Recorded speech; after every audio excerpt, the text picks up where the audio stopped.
Well, it's doubtful President Obama is happy tonight. President Putin is poking a stick in his eye, telling him, no, Russia is not going to turn over fugitive NSA leaker Edward Snowden.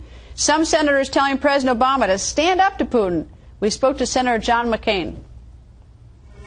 Senator, nice to see you, sir. Thank you.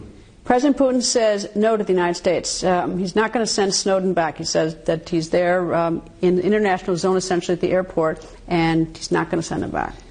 Did you notice the report first was that he wasn't in Russia?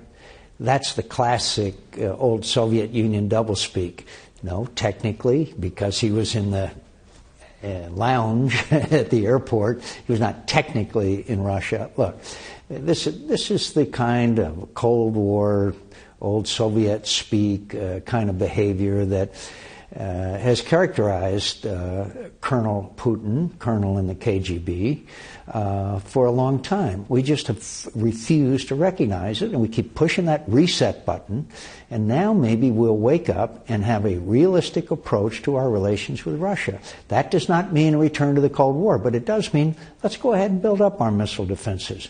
Let's go ahead and conclude alliances. Let's go ahead and make sure that we help countries become energy independent. Let's understand that Vladimir Putin has dreams of the old Russian Empire, and he sees himself as that leader. And as long as we understand that, then our relations with him will be realistic. And finally, the continued flow of arms from Russia into Syria while Bashar Assad butchers his people, that alone should tell us that these people are not going to act in anybody's interest but their own. What about President Obama? Has he lost any sort of influence, if there ever was any, with the U.S. versus Russia? I mean, is he any different than any other president? Do we look feckless in our effort to try to get Snowden back? Is it sort of a small picture of the bigger issues confronting our two countries? I talk to leaders, particularly in the Middle East, where I travel a lot, as you know. They say there's no American leadership, and that's correct. Do they say anything more personal about the president himself? I mean, do they say that, is it President Obama or is it just our country? I think it's very clear that they believe that President Obama is not a player on the international scene. That President Obama, which is characterized his behavior, does not want to get involved or engaged in international security issues. The Chinese obviously orchestrated this individual's trip from Hong Kong to Moscow. It wouldn't happen unless the Chinese had told him to. Just a few weeks ago, a short time ago, he had the shirt sleeve summit and things were going to be better. They do not respect us. President Obama wants these people to like him.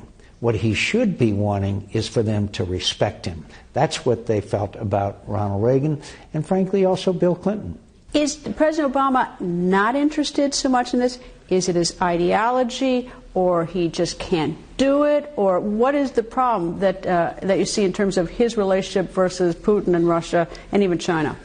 It's hard for me to psychoanalyze the president, but there's no doubt of a few facts. One is that he was going to be the non-Bush, i.e., not get involved in things like Afghanistan and Iraq, that he would establish a new relationship with Iran. Remember, he didn't speak up at all in behalf of those demonstrators after the election in 2009 when they were begging for his moral support in the streets of Tehran.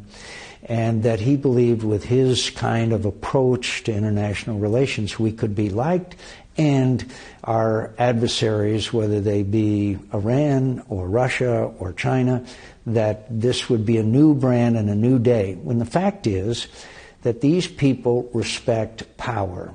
And I'm not saying we threaten them, but I do say that we have to lead. And if we don't lead, then they will. That's one of the lessons here of what's been happening recently, whether it be in Syria or whether the Snowden thing is the other aspect of it. The president goes again to Germany, and he gives a speech. The major cornerstone is reduction in nuclear weapons. The Russians immediately scoffed at it.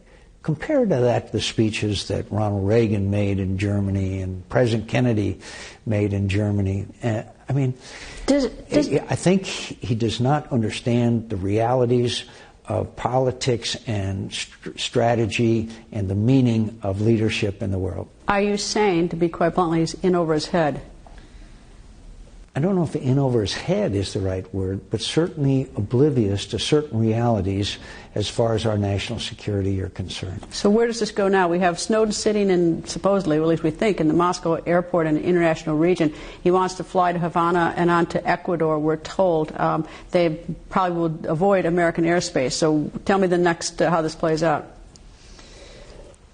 The worst case scenario is that Snowden, somehow they get him to Cuba and then to Ecuador, where he will, like the WikiLeaks guy, have some kind of immunity like the WikiLeaks guy has in the embassy in England. Is that just sent, at this point, now that everything has been done, whatever damage he's done, and so now it just continues to be sort of an embarrassment that a guy got away? Is that where we are? Well, I think one of the places where we are is that I am confident that both Russian and Chinese interrogators got a lot of information from Mr. Snowden. I cannot imagine them letting him go without rather extensive interviews. So whatever Mr. Snowden had now or knew, I'm sure the Chinese and the Russians know now today. Senator, thanks.